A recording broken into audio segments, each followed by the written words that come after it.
A commuter flight over France. Look, we can see the ship there. There she is. Gets a rare view of a national treasure. It's beautiful. It's a clear blue day. I'm sure both the crew members were feeling good, and maybe they were going to have a little fun along the way. Just stunning. Something rips the plane to pieces. I was shocked. This was so quick, and it was so horrible. With an entire nation looking for answers, investigators struggle to explain what really happened. Stop it. They uncover an unimaginable chain of events. What were they thinking? You really have to get inside the mind of the pilots to say whether or not you would have done the same thing in those circumstances.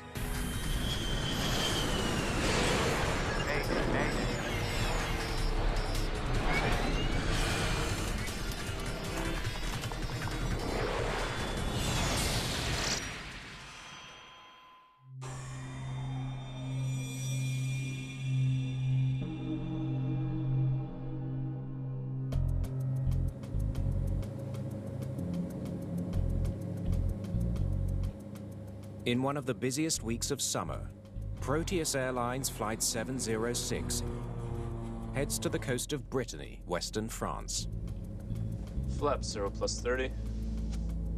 The 31-year-old captain is an experienced pilot. He's flown everything from passenger planes to water bombers. Confirmed. Descent in 10 nautical miles. His first officer is just 27 years old, but he has more than 300 hours flight experience in this same type of aircraft.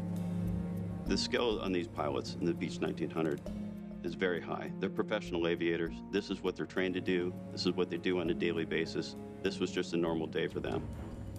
The captain and first officer have divided their workload. It is very common in the industry for the pilots to swap legs, meaning one pilot will take his turn flying the aircraft, and then the other pilot will fly the next trip. On this particular flight, it was the first officer's turn to fly the aircraft. The captain was the pilot monitoring, and that involves communicating with air traffic control, doing checklists, managing the systems on the aircraft. Flight 706 left Lyon Airport a little more than an hour ago. They're on schedule to land at Lorient in approximately 20 minutes. And they're being guided to their destination by local air traffic control. I authorize 3,700 feet in IFR. Confirmed. The twin-engine Beechcraft 1900D can carry 19 passengers. Some are headed to the beaches of southwest Brittany, a popular tourist destination in France. And today they're in for a treat. The rare chance to see a treasured piece of French maritime history, a luxury ocean liner formerly known as the SS France. People in France were so proud of this boat because of mechanical advancement, but also it was a showcase of French art and design. When put into service in 1962, this was the longest passenger ship ever built, more than 150 feet longer than the Titanic. The ship is a huge draw whenever it's in French waters, so journalist Julien Beaumont is sent to cover the event for the local press. I went to Quiberon that day because I was a young journalist. It was my very first job, and because it was the main story at that time, I decided to go there and cover the story and make some pictures. The young journalist hires a small plane to get a better view. But he's not the only one fascinated by the ocean liner. Look, we can see the ship there. Yes, there she is. I'll let the passengers know. As Flight 706 begins its descent towards Lorient Airport, passengers and crew are about to get a perfect view of the famous ocean liner. The pilots definitely got caught up in the excitement of, let's go see the ship. It's not just the first-class service, but I think there was elements inside them as crew members that also wanted a front row seat taking a look at the ship itself. Lorient 706. We'll keep a visual and we'll do a 360 for the passengers in the back. We'll resume contact after for the approach to Lorient. 706, Lorient confirmed. Ladies and gentlemen, on the left off the plane you will see the ocean liner La France. Air traffic control has just given us permission to do a 360 around her. We'll resume our route to Lorient immediately after, in approximately 5 or 6 minutes.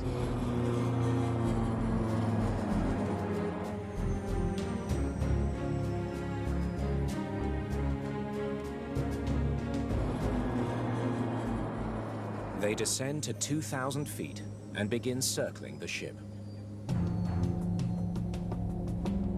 2,000 feet is indeed quite low for a commercial aircraft. Now, with that said, this is a regional aircraft. They tend to fly into smaller airports, so for them to go to spend a little more time at a lower altitude is not rare. Isn't she a beauty?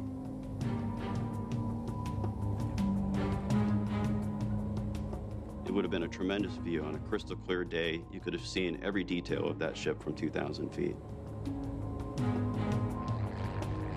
Not far away, Julien Beaumont is enjoying a similar view. It was a perfect day. I mean, it was sunny, no wind, beautiful weather, high temperatures. Look at the number of yachts down there. Amazing. Just stunning. As they complete their 360-degree turn around the ship, the pilots begin preparations for their landing at Lorient Airport. 706, if permitted, will set direct course for the airport. 706, Lorient confirmed.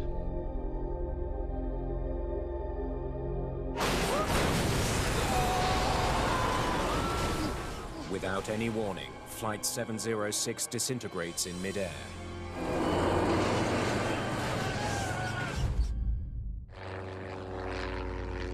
I didn't hear the crash because the door was open and I was taking my pictures, you know, and the pilot told me, oh, look, just in front of us. So I just look in front and take my camera like this and just shoot. I was shocked because it was so quick and it was so horrible. I can see some big parts, big wreckage pieces just going under the sea, and some personal belongings like a jacket. At that time, you just realize and say, wow, a lot of people died there.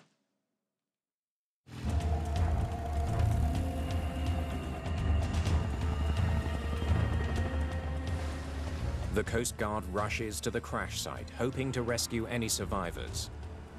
But they find no one. Hundreds of tourists aboard the ship and surrounding yachts are stunned by what they've just seen. It was like, we are so happy to see the boat. And in 2 minutes, all of this became a tragedy. It's soon clear there are no survivors. All 14 passengers and crew are dead. The sad news stuns the nation. It was the big story in France. All the journalists were on this story, and all the French people wanted to know about this story. It was really the main story in France at that time. As the tragedy begins to sink in, so the mystery deepens. Despite hundreds of eyewitnesses, no one seems to know what brought Flight 706 down.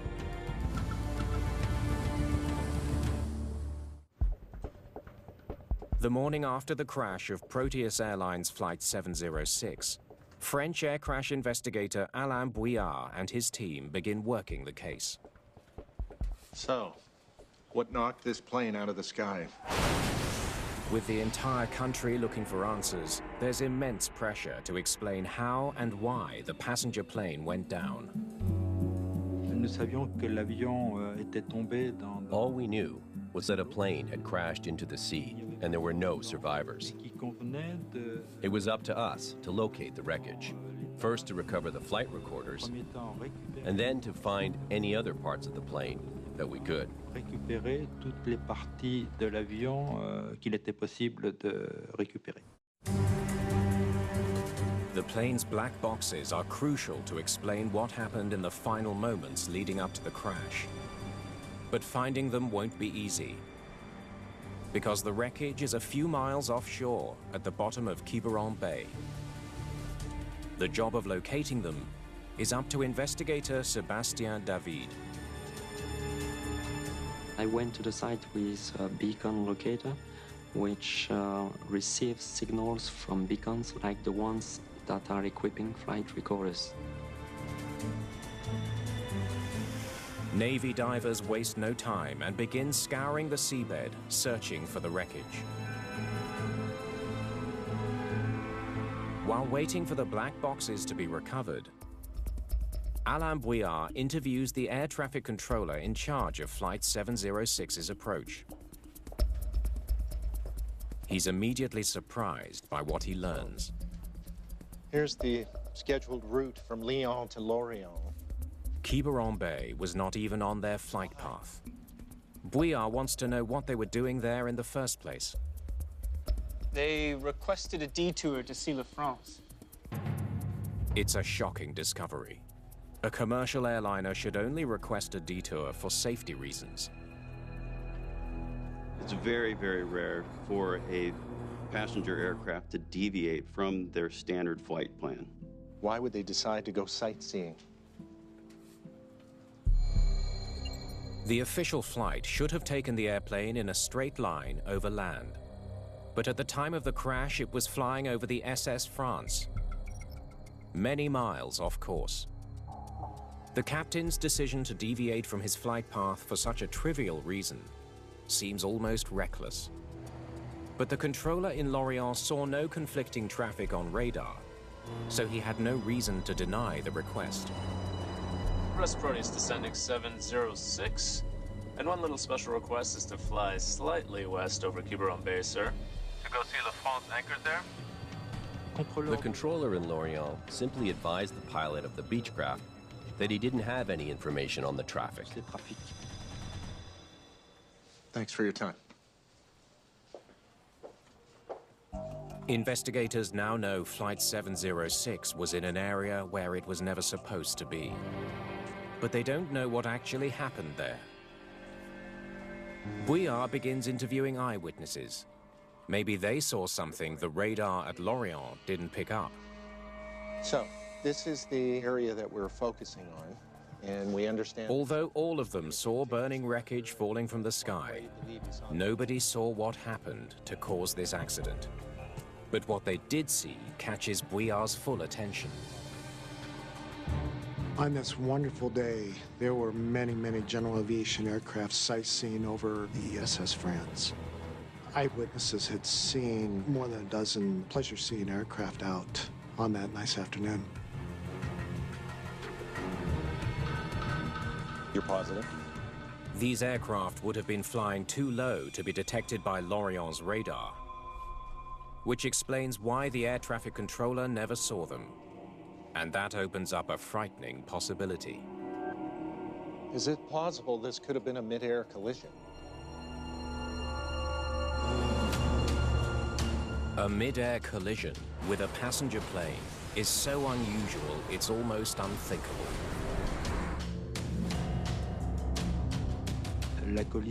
Air collisions with passenger planes were very rare.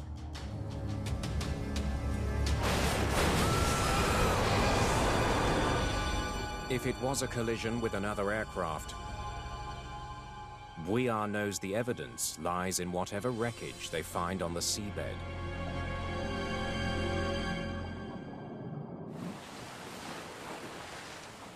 Two days after the crash, Sébastien David picks up a signal from Flight 706's homing beacon. The flight recorders were found on the seabed at around 16 or 18 meters. The wreckage is finally located, and the bodies are found. This accident was tragic because 2 pilots from the Beechcraft, 12 passengers, including 2 babies, died. The nation is in mourning and in need of answers. Now that wreckage has been pulled from the seabed, accident investigators begin to examine the pieces, searching for clues.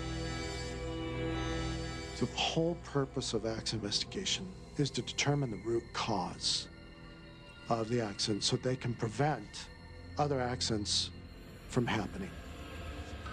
being able to retrieve all of the wreckage, the flight data recorder, the instruments, the engines, flight controls, the cables, the accident investigators are able to definitively rule out factors that likely didn't contribute to the accident and allows you to focus on something out of the ordinary.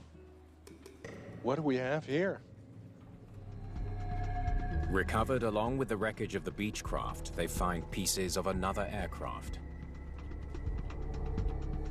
La concentration des pièces et l'examen qui a été fait The concentration of debris, along with the examination done by the divers, clearly showed that the wreckage was from two different planes. dispersées au fond de l'océan. So immediately we could confirm that the accident was caused by a collision. L'origine de l'accident était une collision. It's a huge discovery. And the shape of the recovered nose cone is unmistakable to investigators. It's a Cessna, but where did it come from? Air crash investigators now know they're dealing with a mid-air collision.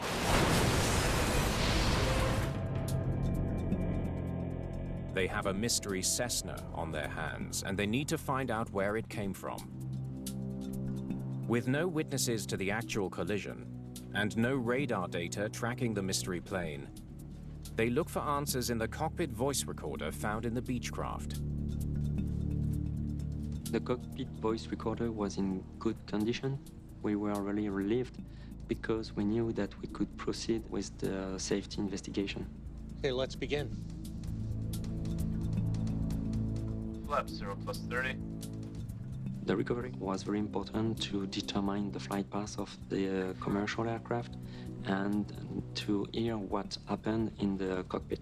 Descent in 10 nautical miles. The recording might also reveal if the pilots of Flight 706 made a fatal error as they were flying over the SS France. Pass over the outer marker at 1,440 feet. Thank you. À travers l'analyse du cockpit voice recorder, From analyzing the cockpit voice recorder, you could tell that there was a good atmosphere in the cockpit. The weather was good, the crew was relaxed, but still conducting themselves professionally. Quand même un sérieux dans le travail. Then, as they follow the recording, investigators hear something completely unexpected. You're not flying over Quiberon Bay? Who's that? Because La France is moored there. Is that right? Yeah.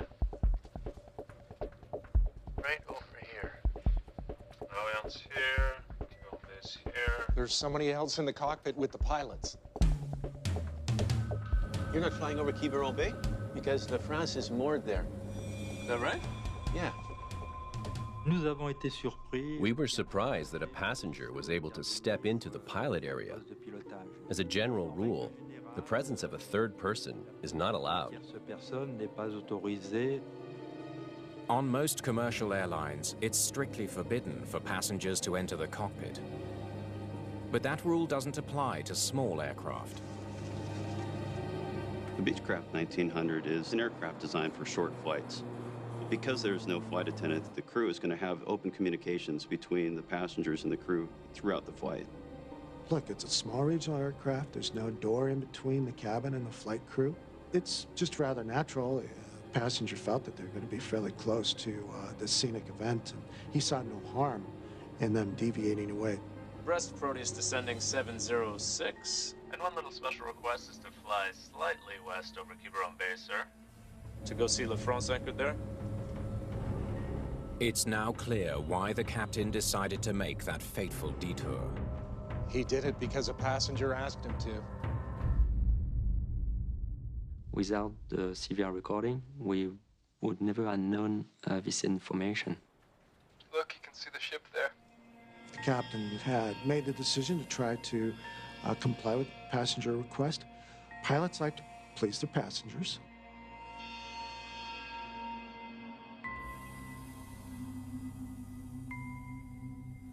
Yeah, there she is. As investigators continue listening, it becomes clear how the desire to entertain passengers leads Flight 706 into danger.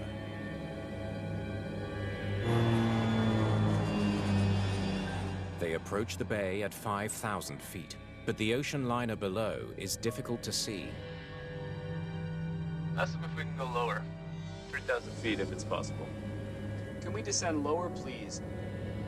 I authorize 3,700 feet in IFR. Air traffic control gives them permission to descend to 3,700 feet. But it's not enough. The pilots want to go even lower.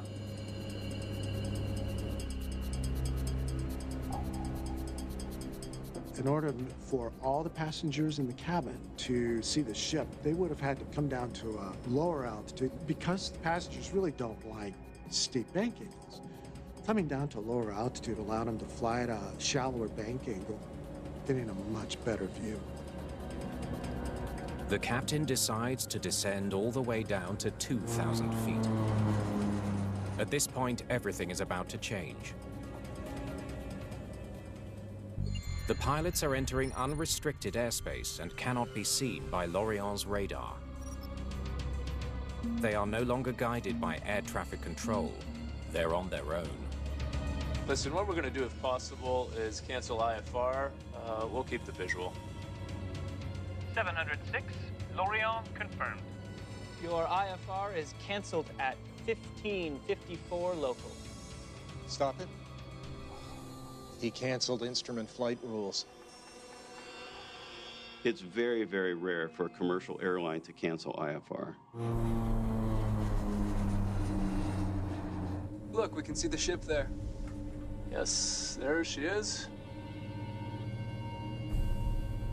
The decision to cancel instrument flight rules and switch to visual flight rules did surprise us.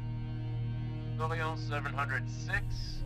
We'll keep a visual and we'll do a 360 for the passengers in the back. We'll resume contact after for the approach to Lorient. 706, Lorient confirmed.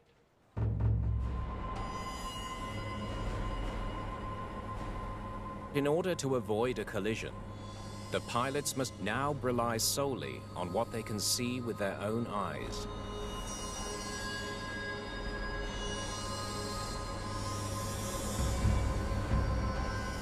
This is see and avoid country. That means that each aircraft is entirely responsible for seeing and avoiding any other aircraft in that airspace. They're not under radar control.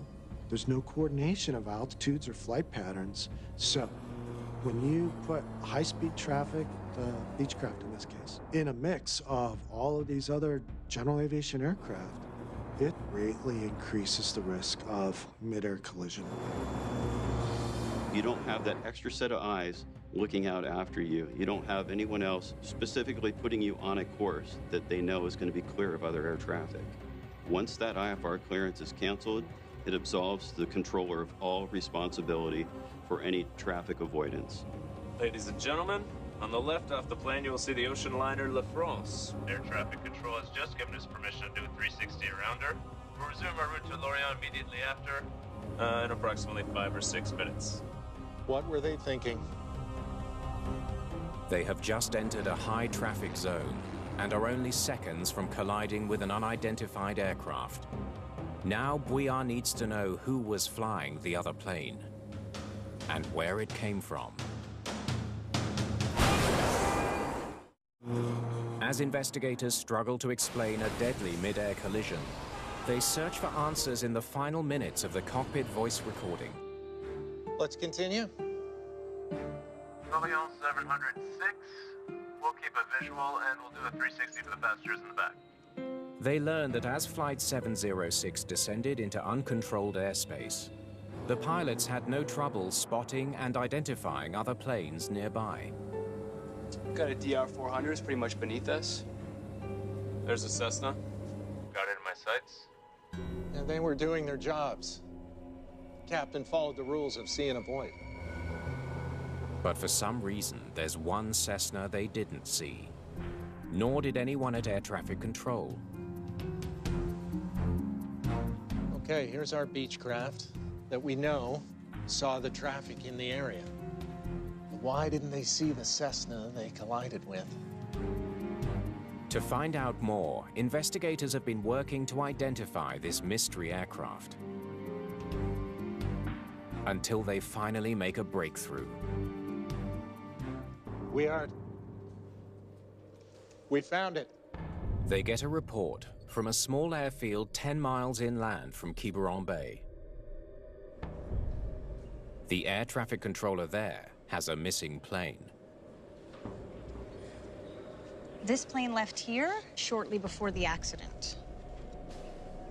Just 9 minutes before Flight 706 went down, a private Cessna took off, and it never returned.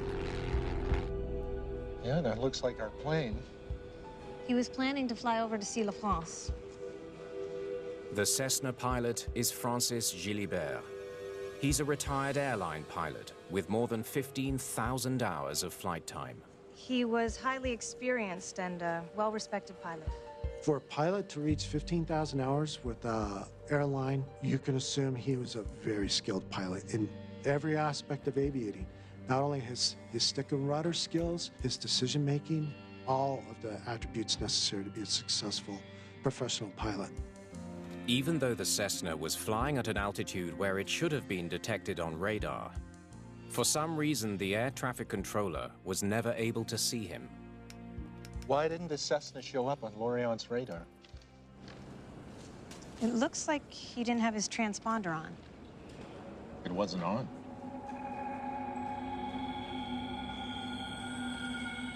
The transponder allows air traffic control to identify and track the exact location of an airplane. A transponder is absolutely critical. The radar may show very little, if anything, from a small aircraft. In 1998, French aviation rules don't mandate the use of transponders on small aircraft. So Francis Gilibert wasn't breaking any rules. He didn't turn the transponder on for his flight that day. And this is an incredible surprise, because certainly he wouldn't have flown many of those 15,000 hours without that transponder being on. There's many things that could have played a factor in why he didn't turn the transponder on. It could have been just his mindset of, hey, I'm going on a pleasure flight, I'm going on a visual flight plan, it's not going to make any difference. Without the transponder, Lorient's air traffic control had no way of knowing the Cessna was even in the sky. Your IFR is canceled at 1554 local. But even without air traffic control, why didn't the pilots hear each other over the radio? Bouillard studies the different approach charts that would have been used aboard each aircraft. And he uncovers a startling detail. The pilots were communicating on different radio frequencies. It was a big discovery to know that in such tight airspace, there could be two planes on totally different frequencies. Position report. Juliet Echo is 3000, abeam Aradon. The pilot of the Cessna had not been in contact with control at Lorient. He was in contact with the tower at Quiberon. And so both planes were on different frequencies with different controllers. I am descending from 3000 to 1500. With no transponder and no radio communication between them, there's no way the pilots could have known about each other in advance. Ask them if we can go lower. As Flight 706 descended into traffic, Francis Gilibert never would have heard their calls. But that still doesn't explain why such experienced pilots collided.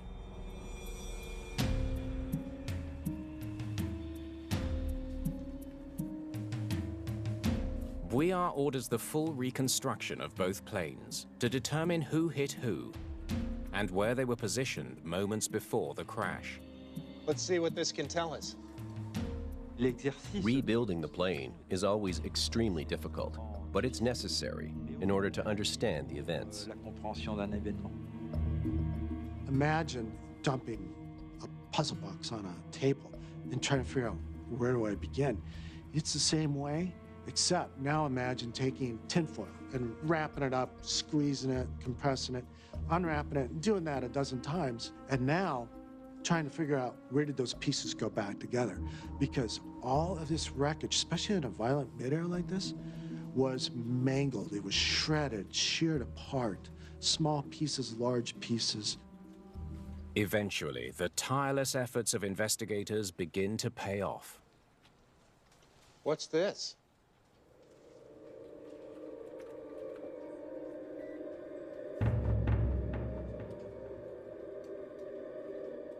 By reconstructing the aircraft, they were able to find key pieces of evidence. And in this case, it was the paint transfer marks.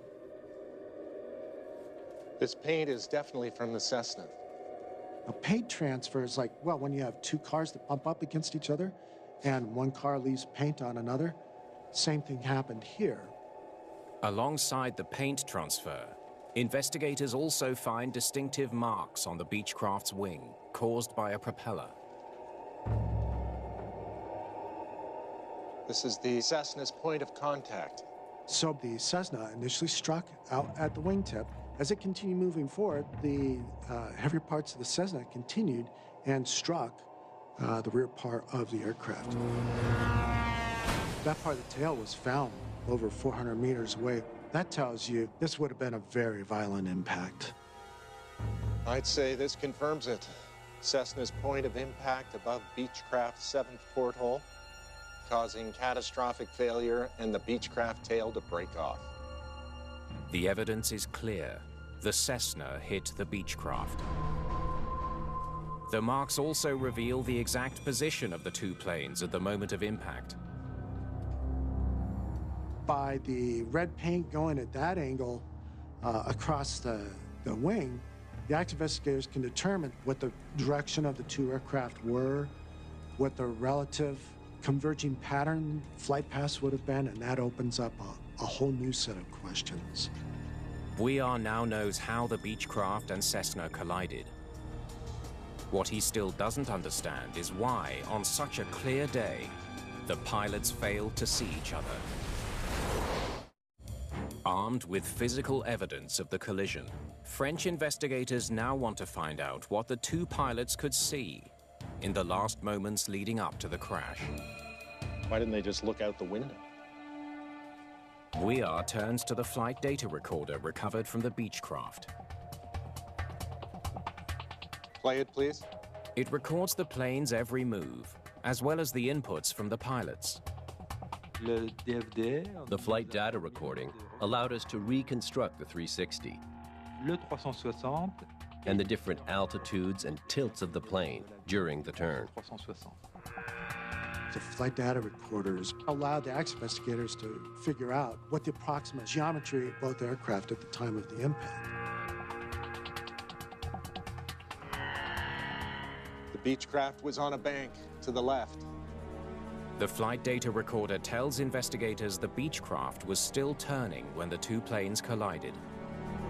The active investigation team was able to determine is that at the time of the impact, the Beechcraft was in a gentle bank angle, the Cessna in a gentle descent. Bouillard knows the Cessna was descending on the right because its propeller struck the Beechcraft's right wing. From the flight data, he also knows that at the time of impact, the Beechcraft was still banked to the left at a 17-degree angle. He combines the data to find out what the Beechcraft pilots could see out of their windows. Look at the number of yachts down there. Amazing. The first officer is in a better position to see the Cessna approaching on the right. But today he's busy executing the turn and preparing for landing. The pilot flying is actually going to be very focused and very concentrated. It's a very high workload, ensuring that he's staying on his altitude that he's in and into. And he's looking in the direction on his instruments, in the direction of which he's going to be turning. So he's not going to be looking out the window at all. With the first officer flying, the captain was the one responsible for scanning the sky. Why didn't he see the Cessna? Bouillard uses the flight data to reconstruct what the captain could see at different stages during their turn around the ship. Okay, let's start just before the 360 and go up until the collision. Now we're entering our turn. They discover the Cessna was in the captain's line of sight for several seconds, but it was much too far away to see. The size of the Cessna is a tremendous factor. It's a very, very small aircraft, and in fact, the difference between that and, say, a 757, which would be huge in your windscreen, this would be the size of an ant on your windscreen. As they continue the banking turn, the Cessna drops below the captain's line of sight. We know the Cessna would have approached from his right. By the time the smaller Cessna is close enough to be seen, just seconds before impact, it remains hidden from view. The captain sitting in the left seat would have had to look across the first officer out the right window to see the Cessna coming. And in this case, that just was not possible at all. There's no way he would have seen anything from that direction.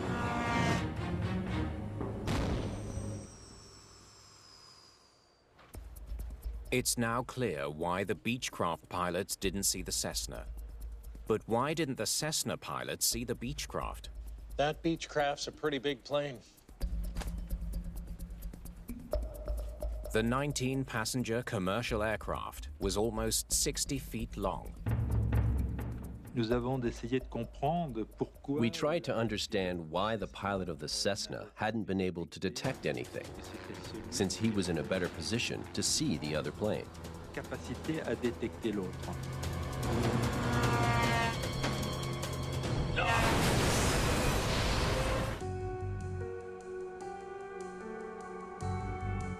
Using the same model as the crashed Cessna, Bouillard tries to figure out how the pilot could have missed what was directly in front of him. Okay, now start walking around the cockpit. They would walk around the aircraft holding objects to find out if the pilot sitting there could see the object. And this would help them determine what the blind spots would be and where the good visibility spots would have been for him. Continue. As Bouillard directs the marker to where the Beechcraft would have been as it came out of its final turn, it disappears. That's it. We found it. It's a major breakthrough. The side blind spot covers a zone from 35 to 55 degrees, which means it would have blocked the Beechcraft for as long as 30 seconds before impact. Even the best pilot would likely not be able to see something coming from their side window to them.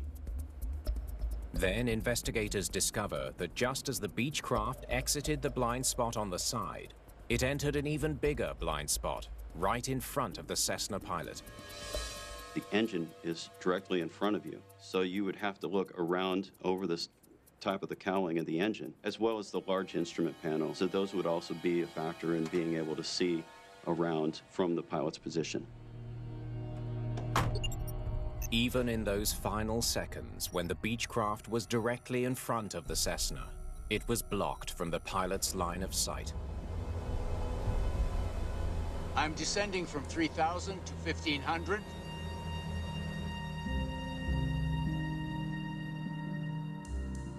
By the time he came out of that last blind spot, he didn't have a chance.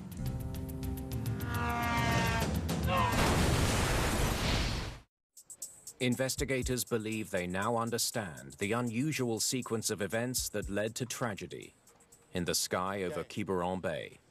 I think we now know what happened. The Beechcraft is nearing the airport in Lorient. At the request of a passenger, the captain asks to deviate from the flight path. 6. And one little special request to fly slightly west over Quiberon Bay, sir. They decide to take a look at the ocean liner La France.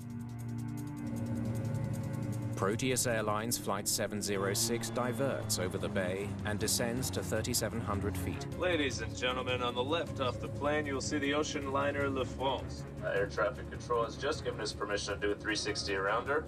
We'll resume our route to Lorient immediately after, in approximately 5 or 6 minutes. You know, you really have to get inside the mind of the captain to say whether or not you would have done the same thing in those circumstances. It's a clear blue day. I'm sure both the crew members were feeling good, and maybe they were going to have a little fun along the way.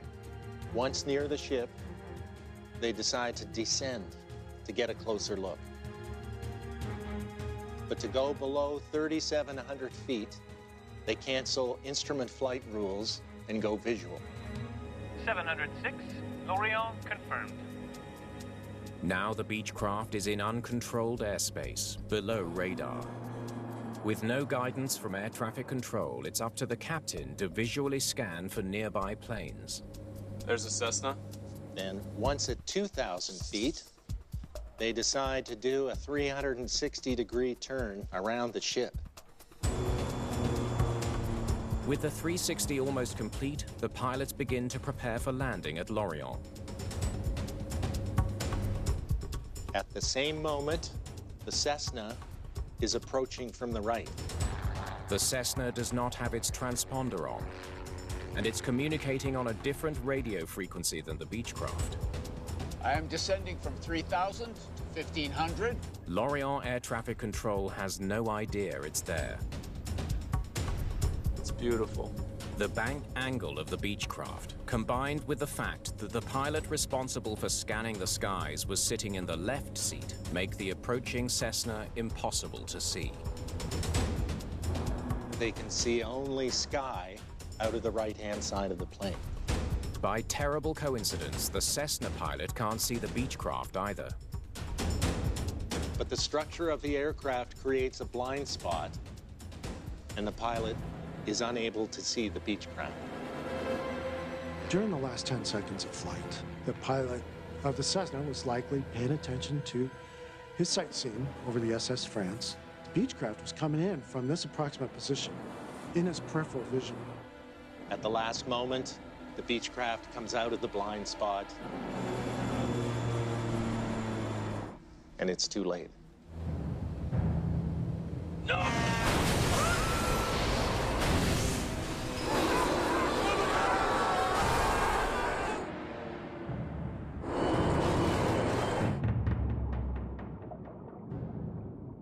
This was a perfect storm.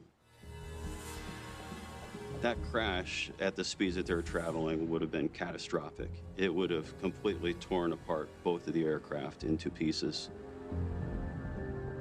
While the crash of Flight 706 remains a tragedy, what was learned through the course of this investigation would lead to significant innovations in airline safety. They include the mandatory use of transponders in small aircraft such as the Cessna, and limited access to the cockpit on all commercial flights. You're not flying over Quiberon Bay? Listen, what we're going to do, if possible, is cancel IFR. We'll keep the visual. Finally, it is now prohibited for commercial pilots to cancel instrument flight rules unless it's an emergency. 1554 local. As a result of this investigation, the skies have been made safer. This catastrophe could have been avoided with the use of the automation that we now have available and is now in use today. Fortunately, mid-air collisions involving commercial airliners are almost non-existent anymore. And the reason for that is that we have employed a multi-layered system, airspace regulations, radar, air traffic control, traffic collision and avoidance systems to prevent this from ever happening again.